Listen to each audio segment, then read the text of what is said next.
TRS పార్టీలో చాలా group తగాదాలు అనేది ఒకటి. రెండో అంశము, టిఆర్ఎస్ పార్టీ ముందుగానే అభ్యర్థులను ప్రకటించే అవకాశాలు అనేటువంటి విషయం కూడా చెప్తా ఉన్నారు. ఎందుకంటే శ్రావణ మాసము ముహూర్తాలు చూసుకుంటే కేసీఆర్ చాలా మంచి ముహూర్తాలు ఉంటాయి కాబట్టి ఏదో ఒక రోజు అభ్యర్థుల్ని ప్రకటించాలనేటువంటి ఒక నిర్ణయం అంటే ప్రత్యర్థుల కంటే ముందే తానున్నా అని చెప్పి చెప్పుకోవడం కోసం ఒక ప్రయత్నం చేస్తున్నట్టుగా కనబడతా ఉంది. ఎట్లా చూడగా ఒకవైపు గ్రూప్ తగాదాలు, ఒకవైపు అభ్యర్థుల ప్రకటన, ఈ రెండింటికి ఏమైనా పొత్తన ఉంటుందా? నిజంగానే టీఆర్ఎస్ వైపు గ్రూప్ తగాదాలు ఇబ్బంది పెట్టేటువంటి అవకాశాలు ఉంటాయా? అంటే టీఆర్ఎస్ లో లోకల్ ఉన్నాయని వార్తలు వస్తున్నాయి, చూస్తున్నాం మనం. నిజంగానే ఉంటాయి కూడా. అధికార పార్టీకి ఇప్పుడు కాశీ చెట్టుకి ఏమైనా రాళ్ళు కొడతారు కానీ కాయం చెట్టుకి కొట్టాడు కదా. కానీ ఏమవుద్దంటే ఆశావాహులు ఏం చేస్తారు, ఇప్పుడు అడగకపోతే ఎప్పుడు అడగలేమని చెప్పి ఎన్నికలకు ముందు, ఇప్పుడు ఉదాహరణకు మన ఊళ్ళల్లో పనివాళ్ళు ఏం చేస్తారంటే ఏదైనా పెళ్లిలో చావో వచ్చినప్పుడు డిమాండ్ చేస్తారు, అంతే కదా. అప్పుడు మాత్రమే వీళ్ళు వింటారు, అట్టప్పుడు వినరని చెప్పి.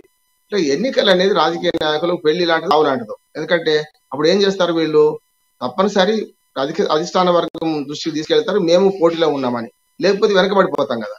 ఒకవేళ నిజంగానే ఇవ్వలేకపోతే కనీసం కింది స్థాయి నాయకుడి నుంచి మొదలు పెడితే కేసీఆర్ కేటీఆర్ ఎవరో పిలిచి వాళ్ళని బుజ్జగించి, ఇగో ఈ పదవి కాదు నీకు, ఎమ్మెల్యే సీట్ ఆశపడకు, ఇది ఇస్తాం, మార్కెట్ కమిటీ అని తీసుకో, రేపొద్దున ఏదైనా ఒక నియామకం మనక ఏదైనా కార్పొరేషన్ కి నియామకం చేస్తాం, నామినేటెడ్ పదవి ఇస్తామని చెప్పి బుజ్జగించవచ్చు. అక్కడి వరకు అయిపోతుంది. కానీ అది కూడా సాధ్యం కానప్పుడు ఏం చేస్తారు, ఫిరాయింపులు మొదలైంది. అందుకని ఇప్పుడు టీఆర్ఎస్ లో జరుగుతుంది ఏంటంటే పదవుల కోసం, అంటే టికెట్ల కోసం యుద్ధం జరుగుతున్నది. అది సహజమే అధికార పార్టీకి.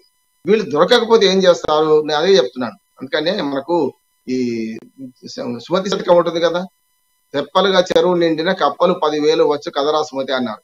కనుక ఖచ్చితంగా అధికార పార్టీకి పోటీ ఉంటుంది. ఒకవేళ అధికార పార్టీలో పోటీ ఎక్కువై కారు కిక్కిరిసి అయిపోయి కారులో పట్టకపోతే ఏం చేస్తారంటే బయటకు వెళ్తారు. ఎప్పుడు వెళ్తారు, అది ఎప్పుడైనా సాధ్యం అంటున్నాను నేను. ఉదాహరణ చెప్తాను. గతంలో కాంగ్రెస్ పార్టీ నుంచి మనకు ఇంద్రకానంద రెడ్డి గారు కాంగ్రెస్ పార్టీ టికెట్ లేకుంటే వస్తుందో రాదో అనుకున్నప్పుడు ఏం చేసిండు, వెంటనే బీఎస్పీ నుంచి గెలిచిండు ఆయన వ్యక్తిగా. అట్లానే కోనేరు కోనప్ప తెలుగుదేశంలో ఉండేవాడు, ఆయన కూడా ఏం చేసిండు, డైరెక్ట్ గా మీకు ఆసిఫాబాద్ నుంచి మనకు మన సిర్పూర్ కాగజ్ నుంచి ఆయన మళ్ళా మన బీఎస్పీ నుంచి గెలిచారు. అట్లా ఏమైందంటే వ్యక్తులు బీఎస్పీ 2 సీట్లు 2014 బీఎస్పీకి వచ్చినాయి. అది ఇంద్రకానంద రెడ్డి కోనేరు కోనప్ప. అంటే వీళ్ళు ఏంది వ్యక్తిగతంగా పలుకుబడి ఉండి పార్టీలు నిరాకరించినప్పుడు వేరే పార్టీ నుంచి పోటీ చేశారు. గతంలో అయితే ఇండిపెండెంట్ గా పోటీ చేసేవారు. ఇండిపెండెంట్ సంఖ్య తక్కువైంది. మహబూబ్నగర్ జిల్లాలో అయితే ప్రతి ఎన్నికల్లో 1-2 ఇండిపెండెంట్ గా ఎన్నికయ్యేవాడు పెద్ద జిల్లాలో.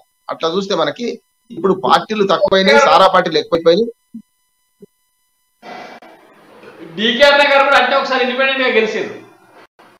మహబూబ్నగర్ జిల్లా చెప్తున్నాను, సమరసింహారెడ్డి గారు. అట్లానే మనకు చాలా మంది, నేను పేర్లు చెప్తాను, 7-8 మంది గతంలో మహబూబ్నగర్ జిల్లా నుంచి ఇండిపెండెంట్ గెలిచిన వాళ్ళు ఉన్నారు. అట్లా ఆదిలాబాద్ జిల్లా నుంచి, వరంగల్ జిల్లా నుంచి కూడా ఉన్నారు మనకు. అట్లా చూసుకుంటే ఏంటంటే ఇప్పుడు ఈ సారా పార్టీలు ఎందుకంటున్నాయంటే సాంప్రదాయ రాజకీయ పార్టీలు అని నేను చెప్పే పేరు. కానీ సారా పార్టీలు అంటే సారా మంచి ఓట్లు అడిగే పార్టీలు, ఇవన్నీ కూడా అన్ని సారా పార్టీలే. ఇక్కడ ఏమవుతుంది, మద్యము డబ్బు మంచి ఓట్లు అడిగే పార్టీలని సారా పార్టీలు పరిగణిస్తే ఇందులో లోకలోకలు ఉంటాయి. రెండోది ఏమవుతుందంటే రేవంత్ రెడ్డి గారు ఒక వ్యాఖ్య చేశారు నిన్ననే, ఏమనంటే సిట్టింగ్ లో సీట్లు చూడు అని చెప్పి. ఎవరి అంతర్గత వ్యవహారం వారిది.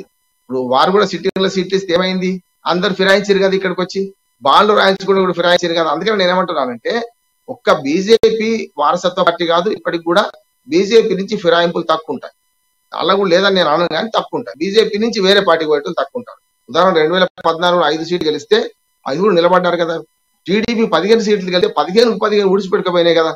అందుకని నేను ఏమంటున్నానంటే ఇవాళ సారా పార్టీలన్నీ కూడా ఫిరాయింపులు ప్రోత్సహించే క్రమంలో వీళ్ళు ఆయా పార్టీలో కొట్లాడతారు, ఆయా పార్టీలో సీట్లు అడుగుతారు, విఫలమైనప్పుడు వేరే పార్టీకి మారుతారు. అందుకని నేను చెప్తున్నాను, ఇది కేసీఆర్ గారు ఈ జనరల్ గా ఈ జాతకాలు లేకుండా మంచి రోజులు పాటిస్తారు కనుక ఈ నెల, వచ్చే నెల, రేపు ఎల్లుండి, రేపు అమావాస్య, వచ్చే ఆషాఢ మాసంలో ఎవరు ఆషాఢ మాసే కూసుండి మేసే అనో సామెత.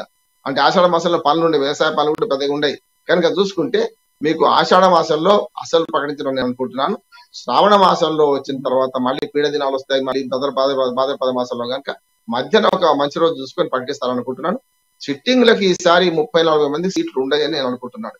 ఇప్పుడే చెప్తే ఫిరాయిస్తారని చెప్పి తీరా టికెట్లు వచ్చేదాకా ఆశ పెట్టి చేస్తారా, లేదు అక్టోబర్ దాకా వెళ్తారా అనేది కేసీఆర్ వ్యూహము అంతుపట్టంది ఉంటది. ఒకవేళ నిజంగానే పార్లమెంట్ ఎన్నికలు కూడా ముందుకు వస్తున్న సందర్భం ఉంది అనుకోండి, మోడీ గారు కూడా ఆలోచన చేస్తున్నారు కనుక రెండు కలిపి వచ్చే క్రమం ఉంటే ఏం చేస్తారు, అప్పటిదాకా ఆగుతారని నేను అనుకుంటున్నాను. అదే పార్లమెంట్ కు సంబంధించి కూడా కొంత ముందుగానే జరిగేటువంటి అవకాశాలు ఉన్నాయని చెప్పి మొన్న జాతీయ స్థాయిలో ఒక చర్చ కూడా జరుగుతూ ఉంది రామ్మోహన్ రావు. అంటే సరే వాళ్ళు పెడతారా పెట్టరా అనేది వేరు. ఒక ఒక చర్చ అయితే ఎందుకు ఎవరు మన నితీష్ కుమార్ గారే చెప్పినారు పార్లమెంట్ ఎన్నికలు ముందుకు వచ్చేటువంటి అవకాశాలు ఉన్నాయని చెప్పి ప్రతిపక్షాల కూటమి ఏకం చేసే సందర్భంలో ఆయన ఆ అంశాన్ని అంటే ఆయన మనసులో ఉన్న మాటను బయట పెట్టిండు. ఎట్లా పార్లమెంట్ ఎన్నికలు ముందుకు వచ్చేటువంటి అవకాశాలు ఏముంటాయి అంటే నితీష్ కుమార్ ఆయన ఏదైతే ఊహ ఉందో అది కరెక్ట్ అనుకున్నాను. ఎందుకంటే ఇప్పుడు మొన్నటి కర్ణాటక ఎన్నికల తర్వాత కొంచెం బీజేపీ ఇబ్బందులు పడింది. కాబట్టి కర్ణాటక ఎన్నికలు ఓడిపోవడం మాత్రం ఉద్దేశం అంతా మారుతుందని తప్పు ముచ్చట. కర్ణాటక ఎన్నికల గెలుపులకు చాలా కారణాలు ఉన్నాయి. కరుణ చావులకు ఎన్ని కారణాలు, కర్ణాటకలో బీజేపీ ఓడడానికి చాలా కారణాలు ఉన్నాయి. అందులో అవినీతి కావచ్చు, దాంతో పాటు విపక్షాలన్నీ కలవడం కావచ్చు. శివకుమార్ ఒక్కడే వ్యూహకర్త అయితే మొత్తం మారింది ఏం లేదు. అక్కడ కొంత ప్రజా సంఘాలు 150 ప్రజా సంఘాలు దుర్మార్గంగా ఒక పార్టీకి వ్యతిరేకంగా ఒక పార్టీకి అనుకూలంగా పనిచేస్తాయి. నేనేమంటున్నా అంటే ఈ పార్టీ మంచిదా ఆ పార్టీ మంచిదా అంటే రెండు పార్టీలు మంచిగా, నాలాంటి పడితే రెండు పార్టీలు మంచిగా అంటారు. కానీ వీళ్ళు ఏం చేశారు, బీజేపీని ఓడించడానికి ఈ 150 సంఘాలు ఏ పేరు పెట్టకుండా అంటే ఆ కూటమి కట్టి వీళ్ళు బీజేపీని ఓడించండి అని డైరెక్ట్ స్లోగన్ ఇవ్వలే, కానీ బీజేపీని ఓడించేంత పని చేసిండ్రు. అది కూడా సక్సెస్ అయింది. మధ్యతరగతి మేధావులు అది జరిగింది. అది మనకు బెంగళూరులో కనపడ్డది, బెంగళూరులో కానీ నగరాల్లో కనపడ్డది. కనుక కర్ణాటక ఫలితాలే ఇక్కడ వస్తాయని కాంగ్రెస్ పార్టీ పొంగినా, కర్ణాటక ఫలితాలే దేశవ్యాప్తంగా వస్తాయని మిగతా పార్టీలు పొంగినా ఇప్పుడు పోయేదాన్ని ఎవడు ఆపలేడు. నిజంగా చెప్పాలంటే కాంగ్రెస్ లో కూడా చాలా చీలికలు ఉన్నాయి, పీలికలు ఉన్నాయి కదా. అంతేందుకు రాజస్థాన్ లో సచిన్ పైలట్ ను గెహ్లాట్ కొట్లాడుకుంటున్నారు. దాన్ని అది వెంటనే రేపటికల్లా మారిపోద్దా కర్ణాటక ఎన్నికలు చూసి. అట్లానే మన తెలంగాణలో కూడా సీనియర్లకును రేవంత్ రెడ్డి పడతలేదు. అది తెల్లారికల్లా మారిపోద్దా.